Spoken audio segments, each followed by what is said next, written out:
예, 우리는 지금 성경의 모든 본질과 원리를 다 끝내고 이제 현장 적용. 하나님 누구며 인간이 무엇이며 하나님 어떤 하나님이며 타락한 인간이란 어떤 것이냐. 먹지 말라와 먹으라란 현실 타락한 인간의 역사에서 실제로 어떻게 나타나고 있느냐. 성경의 본질 중의 본질, 원리 중 원리인 그거를 지금 다 하고 타락한 인간의 모습을 창세기 4장, 5장에서 보고 또 그래도 그 중에 남은 자인 하나님의 거룩한 백성의 모델이 무엇인가. 바로 하나님을 바짝 하나님의 길을 바짝 따라간 히트 할레크, 죽음을 보지 않고 들림을 받은 에녹에게서 여자의 우선의 샘플을 보았습니다. 장차 죽음을 보지 않고 살아서 주의 영광을 볼 영광스러운 세대를 대변하는 것입니다. 예수님 변화산상에서 만났던 모세와 엘리야는 바로 죽은 자의 부활과 산 자의 부활, 마지막 때에 주님 오실 때에 이 두 모습을 보여주는 샘플이라고 그랬습니다. 그래서 에녹은 산 자의 부활의 한 모델이 엘리야와 같이 모델이 됐다고 하는 여자의 우선의 또 하나의 샘플입니다. 이제 6장에 와서 뱀의 우선과 여자의 우선, 카인의 우선과 아벨의 후손들이 이제 번창하고 창대하게 되니까 이제 여기서 뱀의 우선과 여자의 우선이 또 새로운 양상이 나타나게 됩니다. 사탄이 우리를 공격하는, 사탄이 하나님의 백성을 공격하는, 그래서 사탄이 하나님의 모든 계획을 다 파괴하고 하나님의 왕국과 하나님의 동산을 다 파괴하는 사탄의 전술은 두 가지라고 그랬어요. 첫째는 뭐? 물리적 공격. 두 번째는? 혼합. 혼합이란 뭐예요? 다른 말로 하면? 혼합이란 다른 말로 하면 뭐예요? 유해이지? 아니, 비약하지 말고 원리, 본질. 혼합이란 뭐예요? 다른 말로 하면? 먹어라야, 먹어라. 먹어라는 쉽게 말하면 뭐야? 먹어라는 우리의 공식으로 말하면 뭐야? 이완하게. 또, 편하게 쉬운 말로 하면 뭐야? 어떻게 하라는 거야? 포스트 모던이지. 근데 고상하지 말고. 먹어라. 쉽게 말하면 뭐야? 어떻게 하라는 거야? 어떻게 하라는 거야? 자신 제져라. 내 멋대로 하라. 내 멋대로 하라 그거야. 지금 온 세상은 몽땅 다 섞이는 것으로서 이제는 세상 끝이 다 됐습니다. 다 섞이면 어떤 상태가 될까? 오리지널 모델. 구별이 하나도 안 된 상태. 허무, 카오스, 창세기 1장 2절 카오스, 공허, 혼돈, 흑암이 깊은 데 있는, 그게 바로 종말이고 그게 바로 오늘이고, 어느 시대나 종말의 모델은 똑같아. 모든 질서, 법체계, 모든 도덕, 윤리, 권위, 가치 다 무너지고 다 뒤섞이는, 선과 악, 불의와 정의가 다 뒤섞여서, 그게 바로 종말의 모델인 카오스. 그럼 카오스라면 뭐가 와? 그 다음에? 원하더. 그건 이제 뉴에이지 포스트 모더니즘이고. 오늘. 아니, 오리지널 맨 꼭대기에서 봐. 뭐 어떻게 구별했어? 어둠에서 빛을 구별해내는 빛. 그게 종말이야. 그게 종말론이야. 밤이 깊을 대로 깊고, 카오스의 상태가 아주 심각할 대로 심각해서 총체적으로 무질서의 그런 상태가 되면은 다시 구별하는, 빛과 어둠을 구별하는, 빛을 어둠으로 구별해내는 divide the light from the darkness. 그게 종말이야. 그게 주님 오시는 거야. 포스터 들으면 다 같이 시작. 절대적 권위, 절대적 가치, 기본, 무별, 그렇게 되면은 두 번째, 상대주의, 자원주의, 혼합주의, 상황주의, 그러면 세 번째, 목적 상실, 허무주의, 일관주의, 영세주의. 그러면 그 결과는 another authority. 그게 뭐? New order, new world, new age. 예. 그것이 바로 종말론이야. 그럼 another authority는 뭐냐? 또 다른 어떤 권위와 가치는 뭐냐? 여기서 갈라지는 거야. 다 무너지면 거기서 갈라져. 갈라지는 게 뭐야? 나눠지는 게 뭐야? 구별이지. 거기서 구별이 생기는 거야. 어떻게? 어떤 오토리티와 어떤 가치를 찾느냐, 여기서 갈라진다는 거야. 이해가 되겠어요? 그래서 종말이 되면은 다 섞이고 다 무너지고 다 뒤죽박죽 되면은 여기서 뭔가 SOS, 뭔가를 찾으려고 하는 이런 갈망, 뭔가를 바라고 뭔가를 좀 붙들고자 하고 의지하고자 하는 이 갈망이 생겨야 되는데 여기서 두 갈래로 갈라지는 거야. 극과 극으로 갈라져. 하나는 사탄의 약속, 사탄의 new order, 사탄의 new authority, 사탄의 new world, new age, 거짓말. 글로 다 빠지는 거야.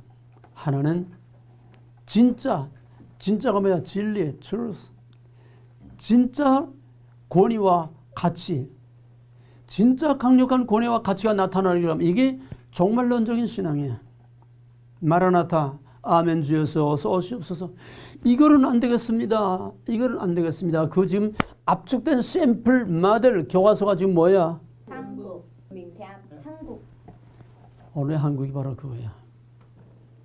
언제나 난 한국이 지금 종말에 압축된 샘플이라고 그랬잖아. 보이지 않는 영적인 것, 사상과 이념, 모든 이 시대의 모든 걸 압축해 놓은 것이 한국이야. 그래서 another order, another order, another authority, another world, another new age. 지금 거기에 희망에 차 있어. 지금 민주화를 모처럼 적폐, 쌓인 모든 부정부패를 다 척산하고 속시원이 다 청산하고 지금 새로운 세계를 향해서 잘 가고 있다고 지금 박수들 쳐주고 있어. 그런가 하면 또 한편에서는 이거는 아니다. 그게 아닌 또 다른 어떤 권위를 위해서 지금 또 태우기를 들고 또 목숨을 바치는 사람들이 있어. 극과 극으로 갈라지는 거야. 갈라져. 그 다음에 하나님이 어떻게 하실지는 그건 나도 알 수 없어요. 하나님이 이걸 어떻게 해결하시는지, 아니면 이거를 그냥 그대로 끝장낼는지. 어떤 문제든지 본질 하나 알면은 그냥 졸졸로 다 풀리게 돼 있고 다 보이게 돼 있고 대답이 다 나오게 돼 있어. 성경은 인간이 해석하는 게 아니야. 본질과 원리 알면은 그대로 다 해석이 저대로 나오게 돼 있어. 그래서 6장에 오면은 여자의 선과 뱀의 여선. 그 6장에서 뭐라고? 하나님과 사람의 딸. 그 6장에 와서는 하나님의 아들들, Ben Elohim, Son of God, 하나님의 아들들과 사람의 딸들. 이게 뭐냐?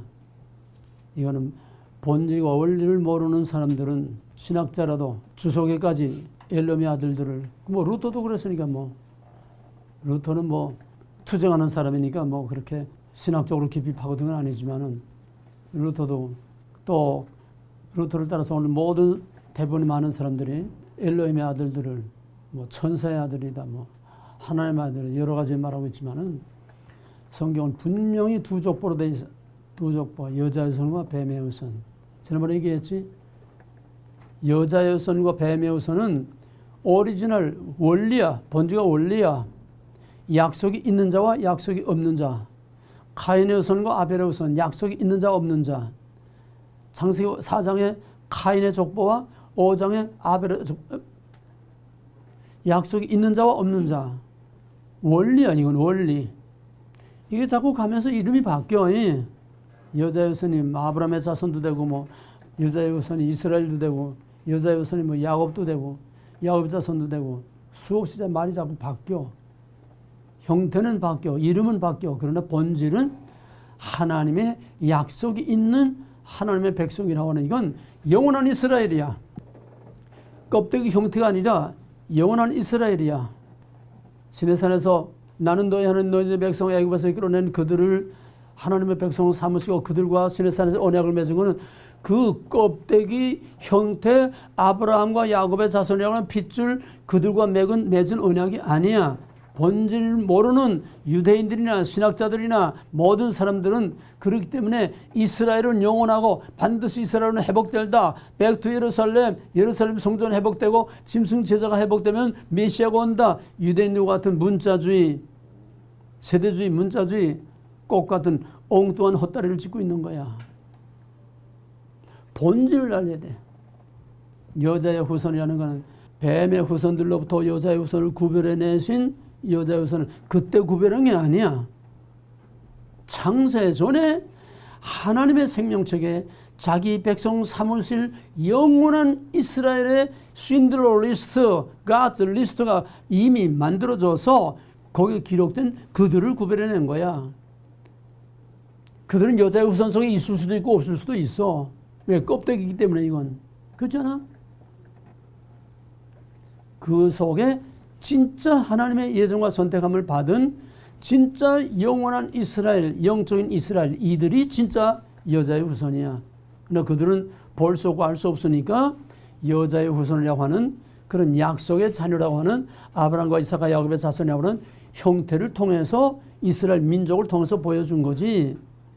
이제 마지막에 오게 되면은 성전이 파괴되고 다윗의 왕국도 파괴되고 약속의 땅도 다 깨지고 약속된 이스라엘 여자의 후손이라고 이스라엘도 다 이방으로 사로잡혀감으로써 모든 게 다 깨지고 없어져 버리고 말아. 그러나 이스라엘은 영원해. 그 나라는 망했어도 다윗의 왕국은 망했어도 성전이 파괴됐어도 창세로부터 하나님께서 작정해 놓은 진짜 이스라엘은 영원히 없어지지 않고 망할 수 없고 죽을 수 없어. 항상 그 속에 있는 본질을 봐야 돼 우리는. 그러니까 구약은 전부 다 형태야. 하나님의 아들들도 형태고 사람의 딸도 형태고 형태상으로 나타난 두 족보를 말하고 있지만은 언제나 우리는 하늘이 열독전하고 세상의 앞만 변해도 그 배후에 그 속에는 항상 오리지널 본질과 원리가 항상 그 속을 꿰뚫고 나가고 있다고 하는 거. 그걸 놓쳐버리면 전부 삼천포로 빠지고 전부 헛다리 짚는 거야. 두란노 훈련은 바로 이걸 하는 거야. 그러니까 세계 어느 신학교 어느 명문대학에서도 이걸 가르치는 데가 없다는 거야. 왜? 이건 한 학기 강의 가지고 되는 게 아니야. 한두 번 몇 마디 들었다고 되는 게 아니야. 의식이 바뀌어야 돼. 우리 의식이 바뀌어야 돼. 의식이 바뀌어야 돼. 이 의식을 바꾸는데 이스라엘의 이 의식을 바꾸기 위해서 하나님께서는 470년이라고 하는 엄청난 고난의 광야길을 가게 하셨어. 바벨론 포로 70년, 400년 암흑기, 중간기 400년. 그렇게 해도 이게 바뀌질 않았어. 그만큼 의식을 바꾸는 게 그렇게 힘들어. 그런데 의식을 망가뜨리는 건 간단해. 오늘 한국 봐. 어떻게 저렇게 갑자기 사람들이 다 바뀔 수가 있어? 골수 빨개들이야 아예 세뇌 교육을 받았다고 하지만은 80년부터 주사바다 교육을 받은 놈들이지만은 멍치 같은 좀비들 촛불 들고 나오는 건데 뭘 안다고 저렇게 박수치고 저래? 좀비들처럼 따라가는 인생 망가지는 인생 하루아침에 망가져. 바로 세우는 거는 의식을 올바로 바꾸는 거는 의식을 망가뜨리는 거는 간단해. 의식을 올바로 바꾸는 거는 그만큼 많은 시간과 투자와 노력과 희생과 고통과 고난과 엄청난 과정을 통해서 점진적으로 되는 거지 갑자기 되는 게 아니야. 그래서 두란노 사실 두란노 강의 한 학기만 하게 되면은 할 거 없어. 좀 더 엄밀히 말하면 한 코로만 하면 돼. 본주가 원리만 딱 귀낙심 없으면 강의 개수로까지 다 끝나는 거야. 왜 이걸 4년 5년 해야 돼? 의식을 바꾸기 위해서. 여기에 여러분 자신의 의식이 바뀌려고 하는 집중력을 가지고서 이걸 자꾸 자기에게 적용시켜서 이걸 보고 듣고 자꾸 자기 훈련을 하지 않는 한은 10년, 20년 해도 안 돼. 왜? 의식은 자기 자신이 바뀌어야지 내가 바꿔줄 수가 없어. 나는 어디까지나 헬퍼야. 도와주는 뿐이지 가이드하고 도와주고 이런 거다. 자꾸 이걸 가이드할 뿐이지 바뀌는 건 여러분 자신이 바꿔야 돼. 자기 노력, 자기 피난 노력 없이는 바뀔 수가 없어. 그러니까 두란노 폴스트의 모든 삶의 스케줄, 모든 삶의 구조조정, 두라노 폴스트로 자나 깨나 나가나더라 뭘 하든지 여기에 내가 이걸 매달리고 그런 집중적인 투자와 노력 없이는 의식이 바뀌지 않는 거예요. 교육 가지고 되질 않아. 자기가 자기를 훈련시켜야 자기가 바뀌고 변화되는 거예요. 그래서 하나님의 아들들과 사람의 딸들이라는 거는 뱀의 후손과 여자의 후손이 이제 이름이 바뀐다는 거예요. 이제 창세기 12장 가게 되면 그 다음에 아브라함의 자손으로 바뀌어. 아브라함과 이삭과 야곱의 자손으로 바뀌어. 시내산에 오면 이스라엘로 바뀌어. 그 다음에는 또 유다와 이스라엘이 또 갈라져. 이스라엘은 없어지고 유다로 바뀌어져. 그 다음에는 크리스찬으로 바뀌어져. 그 다음에는 남은 자로 마지막에 출현되는. 자꾸 형태는 바뀌어. 그 본질을 알아야 돼. 본질을 알면은 형태상의 이스라엘의 회복이라는 건 있을 수가 없어. 이스라엘의 회복이라는 건 본질을 말하는 거야. 본질. 그래서 이제 그들은 이제 다 끝나고 지난번에 한 거니까 하나님의 나의 신이 영원히 사람과 함께하지 아니하리니 그는 하나님이 떠났다는 게 임재가 떠나고 하나님의 약속이 끝났다는 얘기야.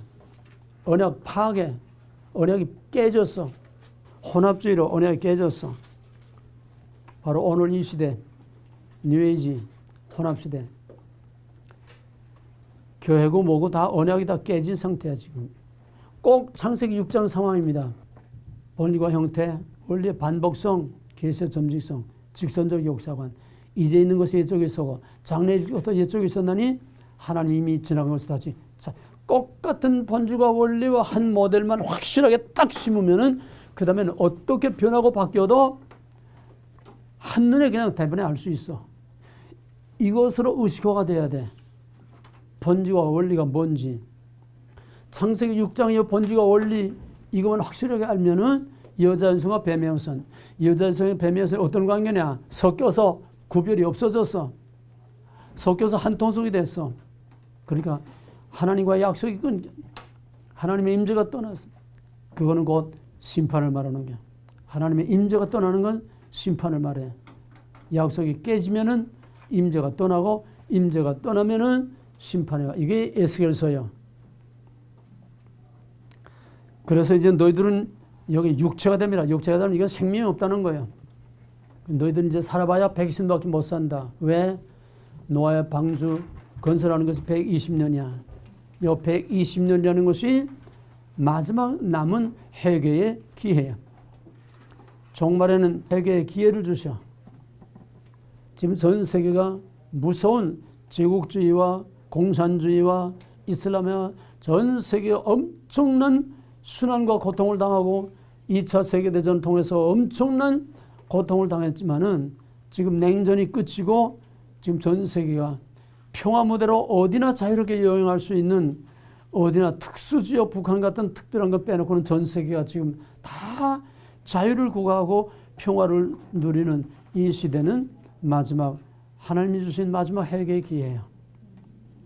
120년이라는 게 쉽게 말하면은 지금은 숫자적인 120년이 아니지만 그때는 방주를 지을 때까지 120년 마지막 회개의 기회야. 하나님께서 이제는 이미 심판을 작정하시고 그 중에 남은 자를 구원해내기 위해서 노아를 택했다고 그랬어요. 노아는 완전한 자요. 노아는 의인이다. 그 의인과 그 완전한 자라는 건 어떤 거라고? 어떤 완전? 상대적 완전. 노아는 의인이 아니요. 노아는 완전한 자가 아니요. 다만 그 당대의 다른 사람들에 비해서 배려하다는 거예요. 그것도 노아 자신이 의로워서 의로운 게 아니고 하나님의 예정 가운데 하나님이 노아에게 은혜를 주셨다고 그래서 은혜라, 은총을 입은 자야. 은총을 입은 자. 그냥 뭐든지 하나님의 절대 주권과 예정에서 나오지 않고는 말이 되지 않아. 성경은. 뭐 알미니언, 뭐 감리교 무슨 뭐 할 것도 없어. 인간의 어떤 주장과 해석이 필요 없어. 저부터 창세도 또 못 받고 내려오는 하나님의 절대 주권과 예정, 선택, 약속 여기에서 오는 거야 전부. 이건 신학적인 논쟁의 대상이 아니야. 이건 신학이 아니야. 신학 이전에 하나님의 오리지널 원리야. 창세전에 하나님이 작정해 놓으신 하나님의 계획과 하나님의 뜻이고 하나님의 의지와 하나님의 주권으로 나오는 거지. from God to God, 사람에게서 나오는 게 아니야. 그래서 아벨에서 봤듯이 노아도 하나님의 예정에 은총을 입었다.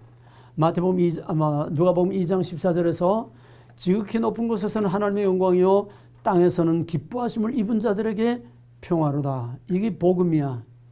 에반젤리즘, 굿뉴스, 이게 복음이야.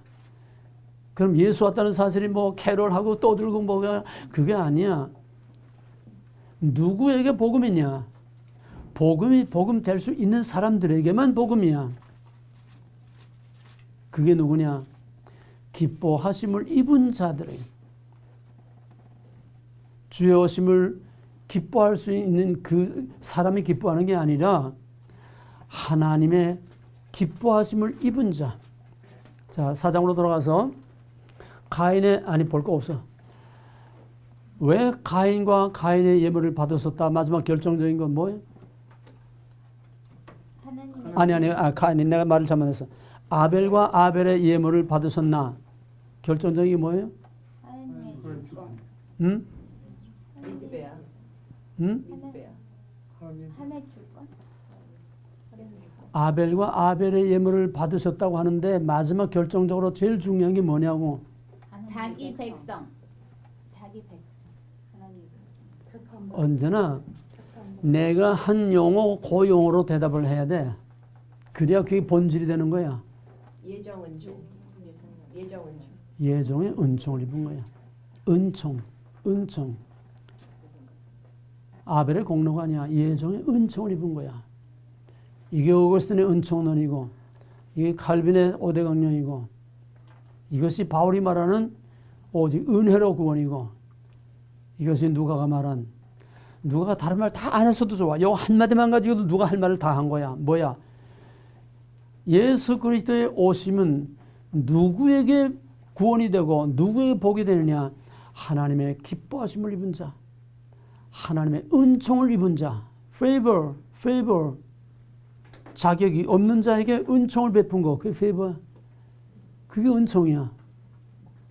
자격이 없는 자에게 일방적인 하나님의 주권으로 하나님이 아벨을 기뻐했듯이 우리의 행위와 상관없이 가망이 없는 그레버, 약탈자, 거짓말쟁이, 사기꾼 야곱을 하나님께서 에서를 미워하고 야곱을 사랑했다. 야곱을 기뻐하신 거예요. 여러분은 하나님의 기뻐하심을 입은 은총 때문에 여기 와서 앉아서 이걸 듣는 줄 알기 바랍니다. 아멘. 그러면 그만한 보답을 해야 돼. 그만한 책임을 해야 돼. 하나님의 은총을 입는다고 우리 노력을 되는 게 10번 죽었다 살아도 안 돼. 창세로부터 기뻐하심을 입은 은총을 입어야 된다는 거야. 땅에서는 기뻐하심을 입은 하나님의 창세로부터 기뻐하심을 입은 그 은혜를 입은 예정과 선택과 약속이 있는 그들에게 기쁜 소식이 된다는 거예요. 제한속죄. 이해가 됐어요? 하나하나 속에 얼마나 깊은 본질과 원리들이 다 들어가 있는지 몰라요. 그걸 우리는 그때마다 깊이 하나씩 말뚝을 꽂고 나가야 돼. 확인을 하고 나가야 돼. 그래서 노아에게 그런 은혜를 노아가 그 은혜를 입었더라. 8절 하나님께 은혜를 입었더라. 그 다음에는 하나님 노아를 택하신 이유는 그 다음에 한 사람의 원리입니다. 대표성의 원리. 노아 한 사람을 통해서 그 가족을 구원한다고 하는 거. 노아 한 사람을 통해서 여자의 우선 하나님의 백성의 대를 다시 이어간다고 하는 거. 죽은 아벨 대신 셋을 통해서 또 아벨의 대를 이어간다고 하는 거다. 똑같은 원리, 대표성의 원리. 아담과 하와가 아벨 대신 셋을 낳을 때에 사람이 없은 게 아니에요. 수도 없이 많이 있었어. 그동안에 나온 애들만 해도 수도 없이 많이 있었어. 또 아벨이 수많은 자식들을 낳았는지도 몰라. 그렇지만은 하나님의 예정과 선택과 은총을 입은 자라야 아벨을 대신할 수 있기 때문에 거기다가 셋이라는 특정인을 딱 꽂아서 아벨 대신 셋을 낳게 하신 거예요. 대표성의 원리입니다. 노아는 대표성의 원리로 한 사람으로 말미암아 자기 가족을 구원하고 한 사람으로 말미암아 자기 민족을 구원하고 모세 한 사람으로 말미암아 자기 민족, 노아 한 사람으로 말미암아 자기 백성, 아브라함 한 사람으로 말미암아 자손만대 모든 약속 있는 아브라함의 자손들, 예수 한 사람으로 말미암아 수많은 구원하시기로 작정된 사람, 바울 한 사람으로 말미암아 전부 다 대표성이 한 사람의 원리입니다. 한 사람의 원리. 자, 그러면은 성경 해석이 따로 없어요. 원리만 알면은 그 다음에는 성경을 많이 읽기만 하면 대답은 저절로 다 나와. 로마서 5장 펴보세요. 이 한 사람의 원리가 집중돼서 나오는 거예요. 로마서 5장입니다. 로마서 5장은 바로 이 한 사람의 원리. 5장 12절. 이런 중요한 구절들은 그냥 딱 세이브 하세요. 그래야 누구한테 얘기할 때, 누구 가르칠 때 딱딱 성경을 갖다 대야 권위가 서고 또 설득력이 있어요. 12절 다 같이. 이름으로 말미암아 죄가 세상에 들어오고 죄로 말미암아 사망이 왔나니 이와 같이 모든 사람이 죄를 지었으므로 사망이 모든 사람에게 이르느니라. 예. 이 말은 무슨 말인지 알겠죠? 한 사람 대표성, 한 사람으로 말미암아 죄가 모든 사람에 이르고 죄가 모든 사람에 이르렀으므로 모든 사람이 죽게 되었다. 이 한 사람은 누굴까? 이 한 사람이 누굴까? 아담. 그걸 첫째 아담이라고 합니다. 그 다음에 뒤로 가서 18절 다 같이 그런즉 한 범죄로 많은 사람이 정죄에 이른 것 같이 의 한 행위로 많은 사람이 의롭다 하심을 받아 생명에 이르렀느니라. 한 사람의 하나도 한 사람의 순종치 아니함으로 많은 사람이 죄인 된 것 같이 한 사람의 순종하심으로 많은 사람이 의인이 되리라. 이 내용까지 설명할 수는 없으니까 한 사람의 원리요. 한 사람의 원리. 한 사람으로 말미암아 모든 사람이 죽게 되었고 한 사람으로 말미암아 그를 믿음으로 또 많은 사람들이 의롭다함을 받게 되었다. 한 사람의 원리. 세상도 바로 이 한 사람의 문제예요. 언제나. 가정도 한 사람 때문에 그 가정이 파괴되고 생존이 되고 한 사람 때문에 그 가정이 낙원 가정이 천국같이 되고.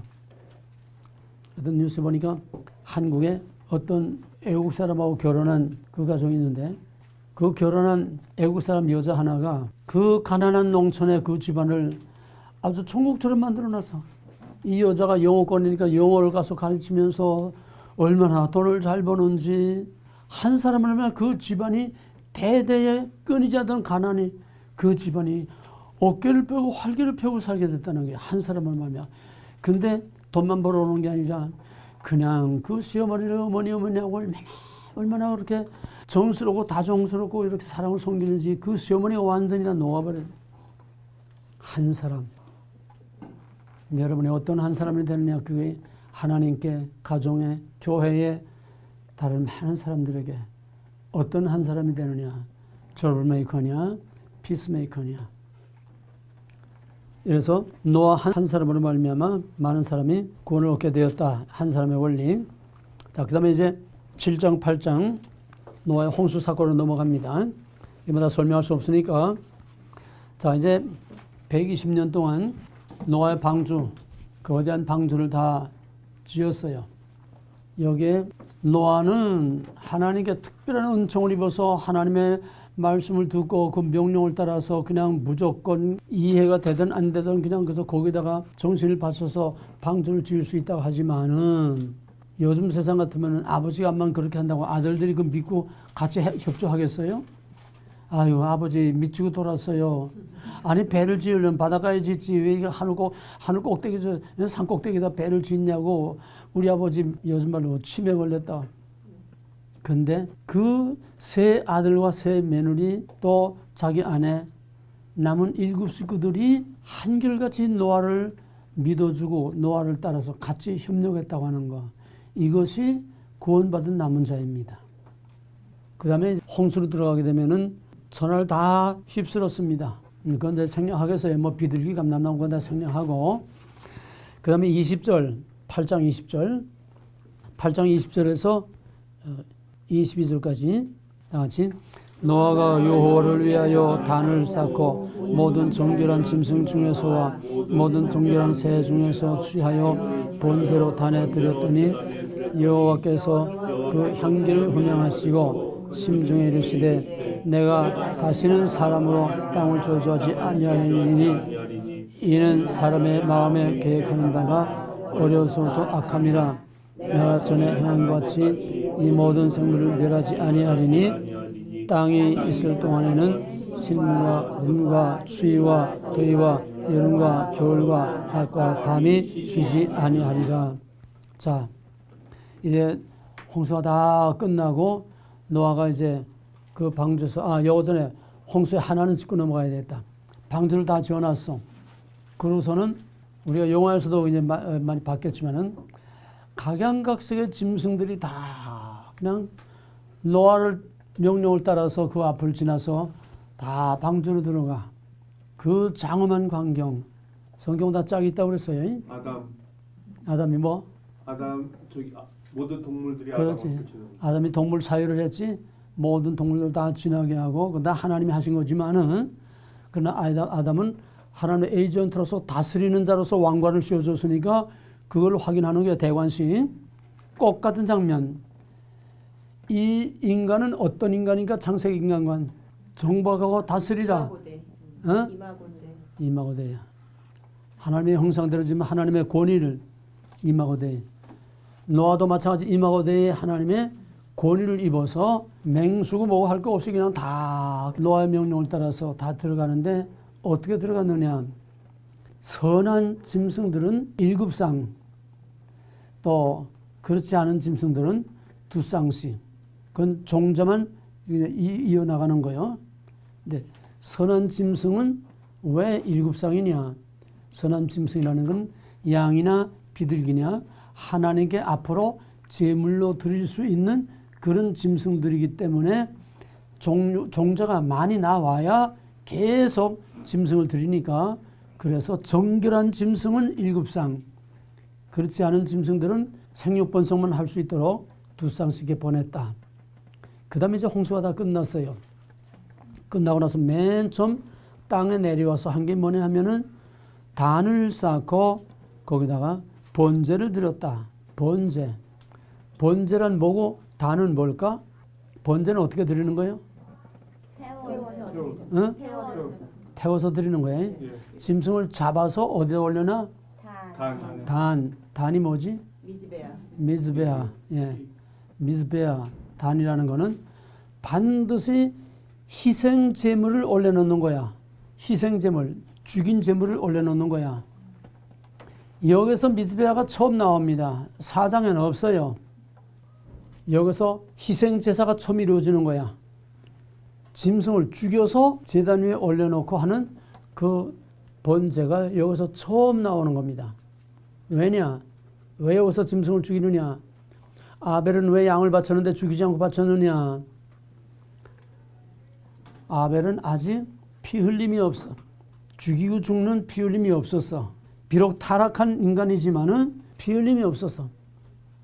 그래서 피가 없는 제물을 드린 거예요. 그게 뭐? 미나. 피 없는 제물을 드린 거야. 이제는 그게 아니야. 이제는 대표성의 원리. 가인이 아벨을 쳐 죽임으로 모든 피조물의 대표인 인간이 인간을 죽임으로 이제는 땅이 저주를 받아 자연이 저주를 받아서 모든 생태계에도 물고 찢고 죽이는 약육강식이 가인 이후부터 나타나기 시작했습니다. 그 가인이 나를 만나는 자가 나를 죽였나이다. 그거는 사람만이 아니라 짐승까지를 포함하는 겁니다. 그러니까 이제는 피 흘림의 역사가 이미 시작됐어. 그러니까 하나님께 드리는 제물도 피 흘림이 있는 피의 희생 제사를 드린 겁니다. 노아의 이 번제의 희생 제사는 두 가지 의미가 있습니다. 첫째는 하나님께 이 땅의 모든 백성들, 죽은 백성들의 그 죄를 대신해서 하나님께 제사장으로 속죄의 제사를 드린 겁니다. 속죄의 제사.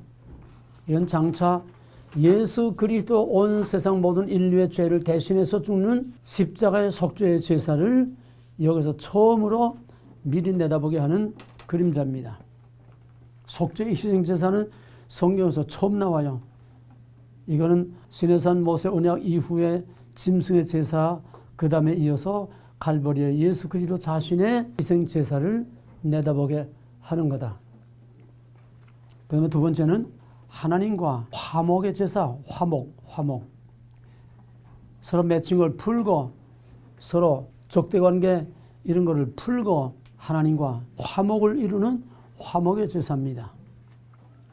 이제 레위기 와서 시내산에 오면은 제사가 이제 5가지 5대 제사가 나오는데 그 중에 피 흘림이 있는 제사가 번제, 속죄제, 속건제, 그 다음에 또 하나는 피 흘림이 있지만은 그건 화목제물입니다. 3가지는 속죄 제사고 그 중에 하나 화목제는 피 흘림이 있지만은 이거는 하나님과 펠로십, 하나님과 새로운 교제, 새로운 관계를 이루는 그런 화목의 제물이에요. 그래서 노아의 첫 제사는 속죄의 제사와 제사 중에 가장 대표인 속죄의 제사와 화목의 제사를 드린 것이다. 그건 이제 나중에 그 이유가 다시 나옵니다. 이때 하나님께서 그 제단을 향기를 흠양하셨다. 그 제물을 기뻐 받으셨다. 그래서 하나님의 심중에 홀로 말하기를 이제는 내가 이 땅을 이렇게 처참하게 저주하지 않겠다. 하나님이 이제 마음에 그런 작정을 하셨어요. 그 다음에 9장 1절에서 5절까지 잠깐만 먼저 1절만 먼저 읽읍시다. 그 다음에 하나님 노아와 그 아들들에게 복을 주시며 그들에게 이르시되 생육하고 번성하여 땅에 충만하라. 이게 뭐지? 창조언약. 창세기 1장 8절 28절 창조언약. 언제나 성경은 반드시 뒷받침을 해주는 짝이 반드시 있다는 거예요. 왜 여기서 창조언약을 다시 재확인하느냐? 홍수 뒤끝에는 남아는 게 아무것도 없었어. 그러니까 창조의 첫날에 카오스와 거의 같은 상태로 황폐하고 아무것도 없이 남아는 게 하나도 없었어.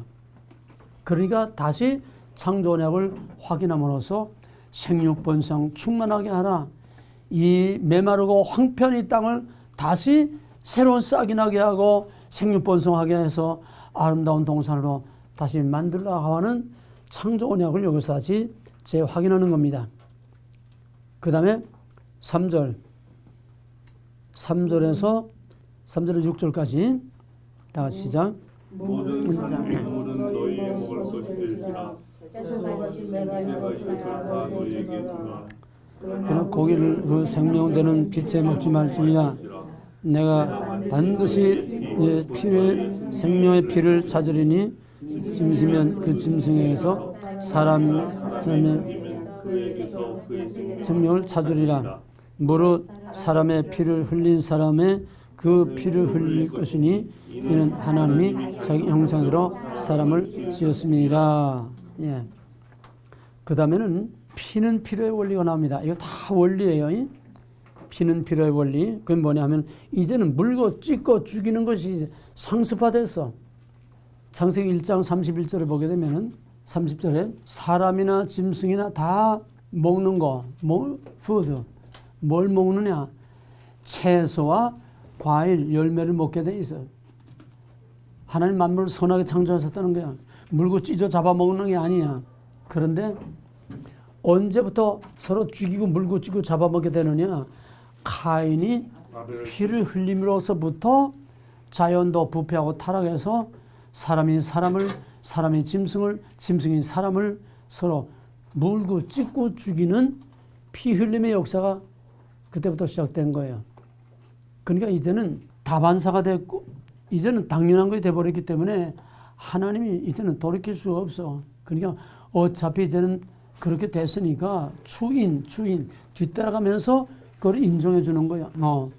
이제는 어차피 다 그렇게 물고 찌고 죽게 돼 있으니까 너희가 동물을 식물로 삼아도 된다. 본래 뜻은 짐승이나 사람이나 다 나무 열매와 채소를 먹고 살게 돼 있는데 이제는 그걸 판 돌리기는 이제 다 틀렸어. 그러니까 너희도 짐승을 잡아 먹어도 된다. 그렇지만은 단 피채 먹지 말라. 피는 생명이니. 왜 피가 생명이냐? 하나님은 철저한 경험주의입니다. 철저한 경험주의요. 이론으로 가리키는 게 없어요. 신학이 없어. 교리가 없어. 지식이 없어.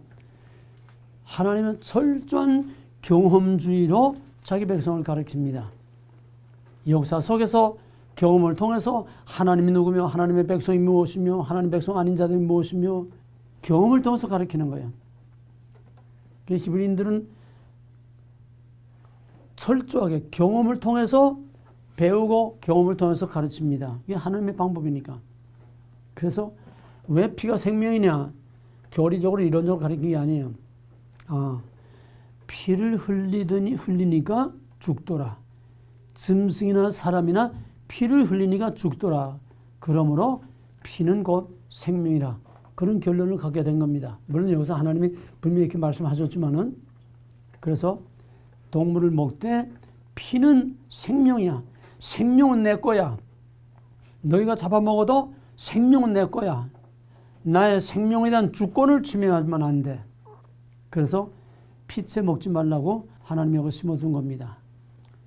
그러나 이거는 단지 먹는 문제에만 해당되는 게 아니고 앞으로 여기서 피는 피로의 원리가 예수 그리스도의 십자가의 피의 대속까지, 즉 히브리서의 모든 원리와 본질이 여기에 뿌리를 두고 있는 겁니다.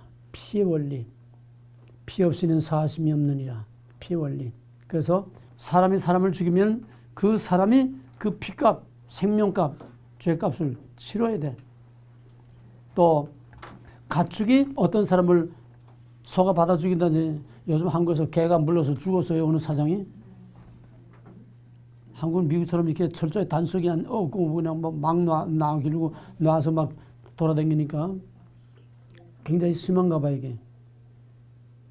그러니까 짐승이 사람을 물든지 받든지 죽이면은 그 짐승은 당연히 죽이지만은 그거를 관리를 잘하지 못한 주인도 거기에 대한 값을 치러야 된다는 거예요. 죽이지는 않지만은 보상을 해줘야 된다는 거예요. 근데 지금 그 개가 그 사장을 불어 죽였는데 지금 내 말라라고 입 닫고 있고, 어떤 법도 그런 법이 없는가 봐. 지금 뻔뻔스럽게 그냥 가고 있더라고 아직까지.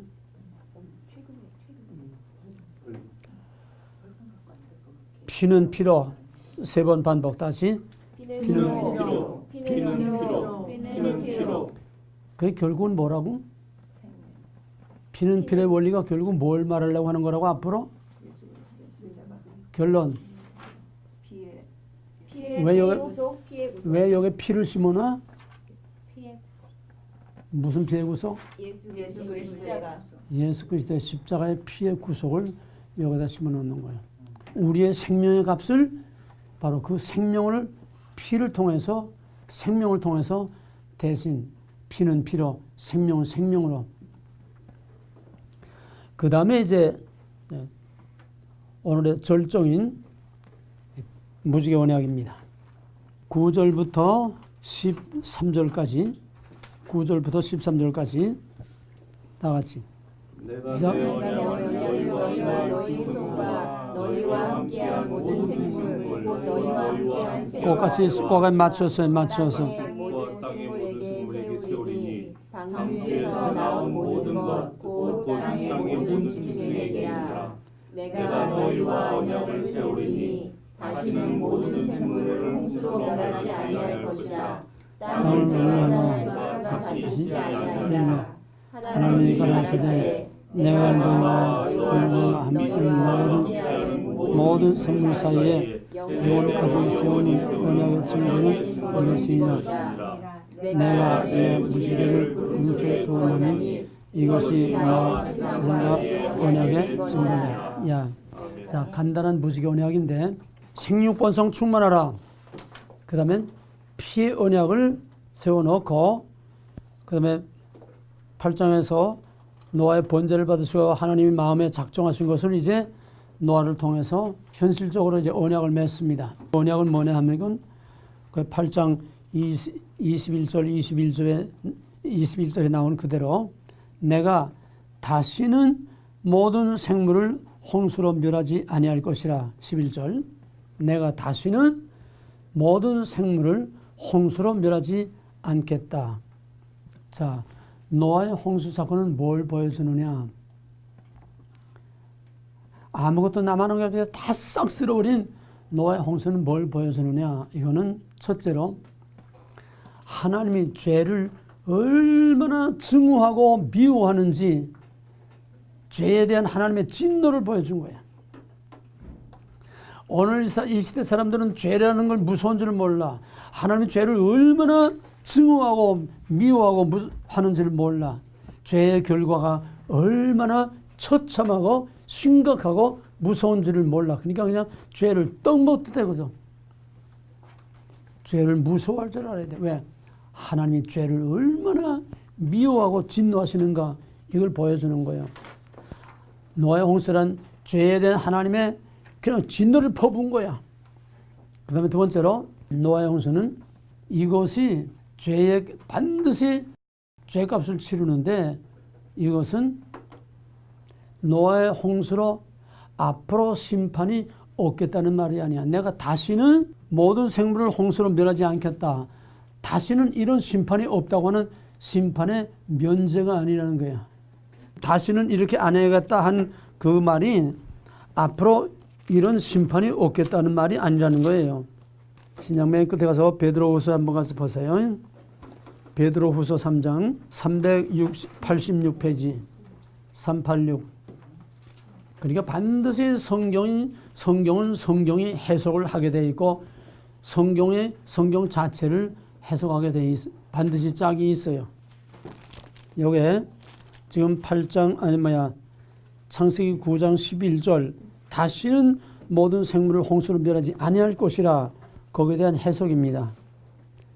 베드로서 3장 6절 7절 다 같이 이러므로 말미암아 그때 세상은 물의 넘침으로 그걸 뭘 말하는 거예요? 그때 세상이 물의 넘침으로 멸망한 걸 뭘 말하는 거예요? 노아의 홍수를 말하는 거예요. 그다음에 이제 하늘과 땅은 그 동일한 말씀으로 불사르기 위하여 간수하신 바 되어 경고치 아니한 사람들의 심판과 멸망의 날까지 보존하였은 것이라. 자, 노아의 홍수는 노아 언약은 다시는 내가 이렇게 모든 생물을 홍수로 멸하지 않겠다.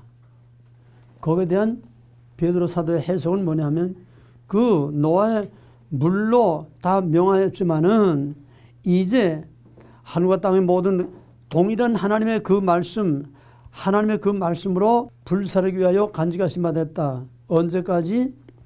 심판과 멸망의 날까지 보존해 둔 것이 노아의 언약이야. 시한부로 다시는 멸하지 않겠다는 거지 심판이 없겠다는 말이 아니에요. 그러면은 베드로서는 뭘로 심판해? 7절 불로 심판이야. 노아 언약에서는 물로는 다시는 이와 같은 심판을 하지 않겠다. 앞으로 이런 심판은 없다는 게 전 세계적인 우주적인 이런 심판은 물로 심판하는 이런 심판은 그 대신 노아와 언약을 맺음으로 다시는 이렇게 하지 않고 이 모든 생물들과 이 모든 것을 다 보존해 두겠다. 그러나 언제까지냐? 마지막에 불로 살을 때까지 최후의 심판에 불로 살을 때까지 시한부로 보존하겠다는 거지 심판을 전적으로 면제한 게 아니라는 거예요. 이해가 됐어요? 그러면 이제 무슨 심판이 남았어요? 불의 심판이 남은 거야. 자, 그 다음에 두 번째로 노아 언약은 무슨 언약이냐? 보존의 언약이야. 그런 의미에서 노아의 언약은 보존의 언약이야.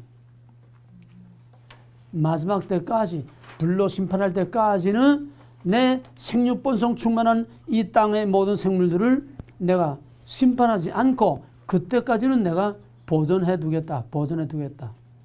시한부. 그래서 노아의 무지개 언약은 첫째가 보존의 언약입니다. 뭔 소리인지 알겠어요? 자연을 보존하겠다는 거야. 자연을 멸하지 않겠다는 거야. 보존의 언약. 이게 생육번성 땅에 충만하라고 하는 창조 언약을 재확인하는 겁니다. 9장 1절에서 창조 언약, 그 다음에 그거를 어떻게 창조 언약 생육번성 충만하게 하겠느냐. 다시는 내가 멸하지 않고 생육번성 충만하게 하겠다. 창조 언약의 확인이다. 노아 언약은 보존의 언약이요 창조 언약의 확인이다. 그 센텐스대로 세이브해. 노아 언약은 자연과 모든 생태계를 마지막 때까지 보존하겠다는 보존의 언약이요. 또 하나는 창조 언약의 확신이다. 창조 언약의 확인이다. 노아 언약은 보존의 언약이고 창조 언약의 확인이다. 자, 그 다음에는 왜 모든 언약에는 그 언약을 잊지 않도록 서로 묶어주는 사인이 있어요. 사인. 우리 모든 계약서나 사인에는 우리가 자필 사인을 하죠. 또 태초에는 무엇이 언약의 표시에서 언약의 증표. 태초의 언약이 뭐야? 태초의 언약이 뭐야? 여자의 후손이 뱀. 언약은 뭐뭐 두 가지. 창조 언약. 그러면 창조 언약은 생육번성 충만 그거고 구속 언약은 뭐야? 뱀의 머리를 밟고 있는. 그건 남의 원리가 아니지. 창조주의 피조물에 대한 창조주의 특별한 사랑, 은혜와 사랑. 글쎄 그게 뭐냐고 성경에서. 은혜원이야. 성경에서 뭐야? 그 말이 뭐야? 먹지 말라가 구속 언약이야. 먹지 말라. 먹지 마. 먹지 말라가 구속 언약이야. 생육번성은 창조 언약이고 먹지 말라는 자기 백성에게 주신 구속 언약이야. 노아의 언약은 창조 언약의 확인으로서 보존의 언약이다. 두 번째는 언약의 증표가 무엇이 언약의 증표가 되느냐? 태초에는 뭐가 언약의 증표야? 심볼, 나무. 아니 그렇게 2년 동안 들어서도 그게 안 나와? 나무, 그게 언약의 증표야. 언약은 뭐야 그러면? 먹지 말라야. 먹지 말라라는 언약을 그 나무를 증거로 해서 나무에다가 그 언약을 걸어놨어. 이제 노아의 언약에는 무엇이 증표가 되느냐? 무지개가 증표가 돼. 무지개. 증표가 있어야 돼. 그걸 언약의 표적으로 삼는 거야. 언약을 지키겠다고 하는 약속의 표적. 그럼 노아의 언약은 왜 무지개를 증표로 삼았느냐? 노아의 언약은 누가 맺은 거예요? 무지개 언약은 누가 맺은 거예요? 하나님이 누구와? 노아. 응? 노아와 하나님. 10절. 너희와 함께한 모든 생물 곧 너희와 함께한 새와 유축과 땅의 모든 생물을 세우니 누구가 세웠어? 하나님이 누구가 세웠어? 하나님이. 모든 생물과 너희와 함께한 육축과 노아의 언약의 대상이 누구요? 하나님의 창조물. 모든 피조물들이. 피조물. 모든 피조물들 보세요. 자연. 그러니까 인간을 포함한 자연과 맺은 언약이기 때문에 언약의 증표를 자연을 증표로 삼는 건 너무 당연해. 나무도 물론 자연이야. 왜? 사람은 자꾸 변해. 죽고 살고 사람은 자꾸 변해. 자연은 그대로 있어. 사람이 죽고 또 태어나도 자연은 그대로 있어. 그러니까 자연을 증표로 삼은 거야. 그 고대 사회에서는 돌을 증표로 삼는다든지 이런 변하지 않는 걸 증표로 삼아. 자연은 변하지 않아. 사람은 죽어도 자연은 그냥 있어. 그 자연과 맺은 언약이기 때문에 또 변하지 않는 자연과 맺기 위해서 자연을 언약의 증표로 삼았다. 그럼 그 자연의 증표가 뭐지? 여기서? 무지개야. 무지개. 무지개를 영어로 뭐라 하나? 레인보우. 그 해석하면은 합성어야. 레인보우. 화살. 레인은 비, 보는 화살. 화살이야. 활이야, 활. 바이올린, 이거 뭐라고 그래? 활. 바이올린 치는 건 이거 활이야. 활. 그러면 무지개는 비가 만드는 활이야. 비가 만드는 활이야. 신묘막측한 하나님의 비밀이 이 자연현상인 무지개를 통해서 약속의 증표로 삼는 깊은 하나님의 의도와 목적이 있습니다. 활은 활이야. 그러면 지금 이 활이 어디를 향하고 있어? 무지개를 활이라고 하면 무지개 활이야. 무지개 활을 캐세트 활을 어디로 향하고 있어 지금? 하늘을 향하고 있어. 화살만 재우지 않았을 뿐이지 하늘을 향하고 있어. 왜 하늘을 향한 활을 무지개로 하늘을 향한 활로 삼아서 그거를 땅과 언약을 맺느냐? 그럼 노아의 홍수는 이 활을 기준으로 보면은 노아의 홍수는 활이 어디를 향했을까? 노아의 홍수 사건은 활이 어디를 향했을까? 땅. 하나님이 땅을 저주한 거야. 땅을 공격한 거야. 이제 너무나 참담한, 이제는 다시는 내가 이렇게 땅을 공격하지 않겠다. 활을 눕혀놨어. 휴전을 선언했어. 평화를 선언했어. 땅에 대해서 휴전, 땅에 대해서 평화를 선언했어. 그래서 노아의 언약을 평화의 언약이라고 합니다. 땅을 저주하지 않고 땅을 저주하는 대신에 활을 하늘을 향하여 눕혀놨어. 그러면 인간은 그 8장 거기서 본 것처럼 사람은 어려서부터 사람의 마음과 계획하는 바가 어려서부터 악함이라. 보나마나 또 타락하고 반역할 건 뻔할 뻔한데 이제는 영원히 땅을 공격하지 않겠다는 거야. 보존의 언약인 동시에 평화의 언약이야. 보존의 언약은 창조를 피조물을 보존하겠다는 창조 언약의 확인이고 땅을 공격하지 않겠다는 것은 구속의 언약이야. 땅을 용서하겠다는 거야. 인간을 용서하겠다는 거야. 이 땅에 인간의 죄를 죄대로 홍수처럼 심판하고 벌하지 않고 땅에는 인간에게는 평화를 선언한 거야. 그래서 평화의 언약이라는 거야. 이건 구속 언약입니다. 구속 언약, 평화의 언약, 창조 언약, 보존의 언약. 그 같이 서로 맞아 붙어 떨어져야 돼요. 보존의 언약은 평화의 언약이다. 서로 휴전을 하겠다. 그 다음에 인간에 대한 거는 인간을 공격하지 않겠다. 평화의 언약. 창조 언약은 보존의 언약. 인간을 공격하지 않겠다는 것은 평화의 언약. 그거는 인간과 평화를 이루겠다고 하는 구속의 언약입니다. 평화의 언약, 구속 언약, 창조 언약, 보존 언약. 그 두 개씩 딱 같이 붙어 당겨야 돼요. 마지막 결론으로 하필이면 자연 현상 중에서 산도 될 수 있고 이제 가나안 땅에 들어가서 보이는 산을 언약의 표적으로 삼습니다. 12지파를 양쪽으로 갈라서 그리심산과 에발산, 저주와 축복 양쪽으로 갈라가지고 산을 증거로 삼아요. 근데 왜 노아의 여기에서는 왜 무지개를 언약으로 삼느냐? 거기에 중요한 의미가 바로 활이라는 겁니다. 활. 그 활이 어디를 향하고 있어? 그러면 인간이 또 부패하고 타락할 건 뻔한데 인간이 부패하고 반역하고 타락하면은 그 죄값을 반드시 치러야 돼. 누군가가 치러야 돼.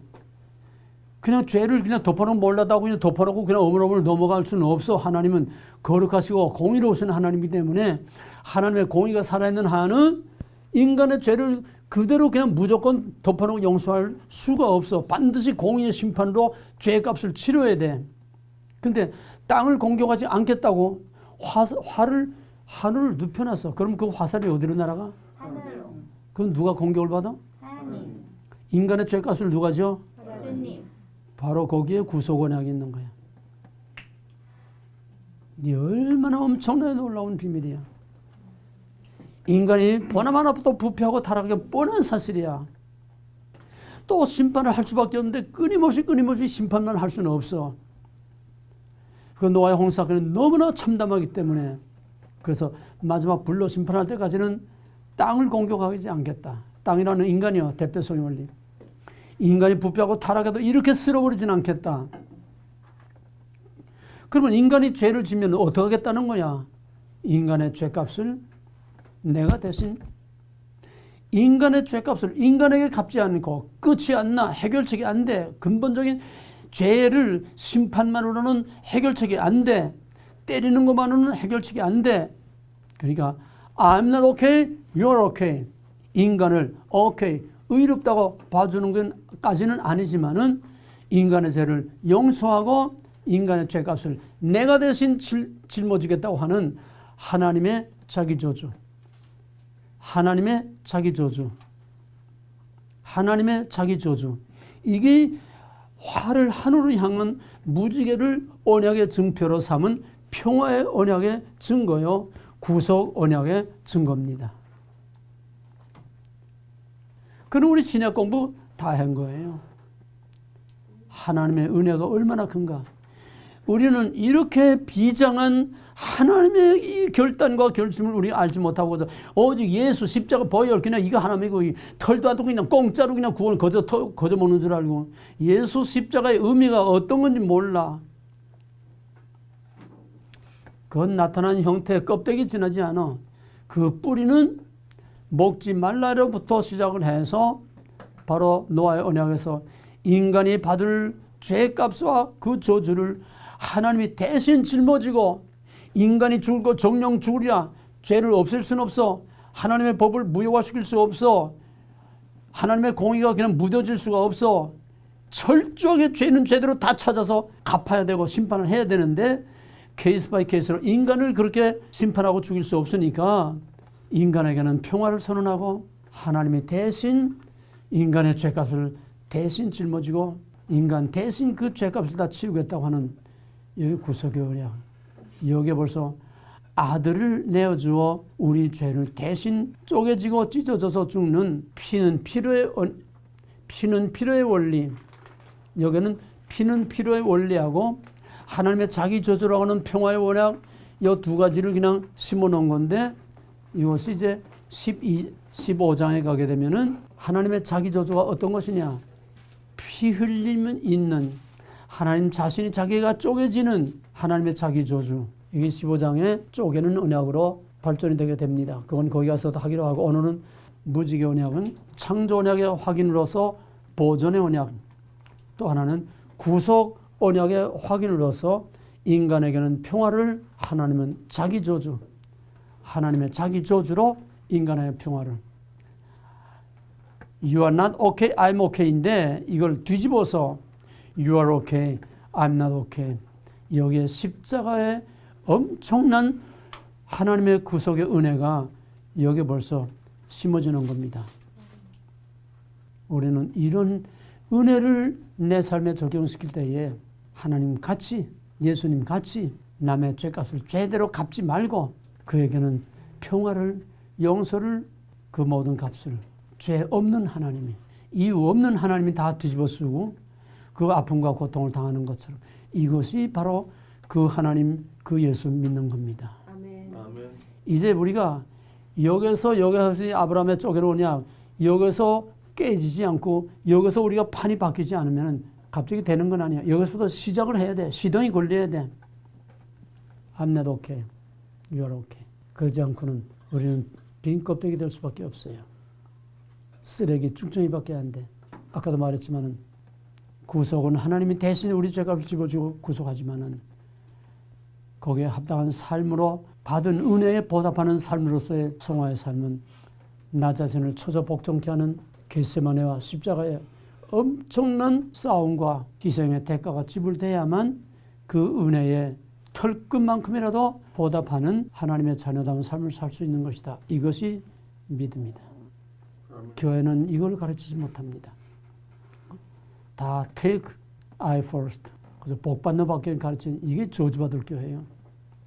하나님의 언약을 다 파괴하고 다 뒤집어 엎는 부편 오늘의 교회. 그 마지막 불로 사르는 심판밖에 남은 것이 없습니다.